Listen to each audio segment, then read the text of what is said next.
రైతులకు బాబు గారు ఒక పరీక్ష పెడుతున్నారు. వాస్తవానికి ఇప్పటికే ఎరువుల కొరతతో విలవిల్లాడుతున్నారు రైతులు.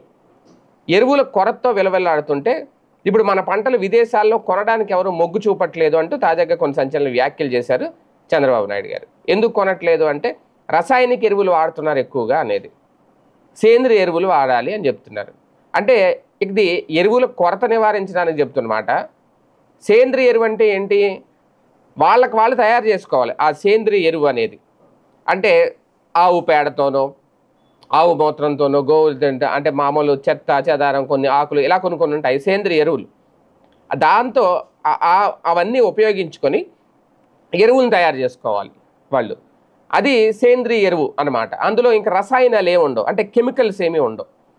అందుకే కదా మనకు చాలా చోట్ల బయట ఇప్పుడు సేంద్రియ ఉత్పత్తులు ఎలాంటి రసాయన ఎరువులు వాడకుండా పండించిన పంటలు అని చెప్తున్నారు. దానికి సంబంధించి సపరేట్గా షాప్స్ పెడుతున్నారు, స్టాల్స్ పెడుతున్నారు. చాలామంది కూడా ఇక్కడ కూడా చాలామంది అలవాటు పడ్డారు, విదేశాల్లోనే కాదు ఆంధ్రప్రదేశ్లో కూడా చాలామంది, నాకు తెలిసి ఒక 10-20% పీపుల్ ఇప్పుడు ఈ సేంద్రియ ఉత్పత్తుల కోసమే వాళ్ళు ఎగబడుతున్నారు. ఆ సేంద్రియ ఉత్పత్తుల ద్వారా వచ్చే ఆహారాన్ని తీసుకుంటున్నారు.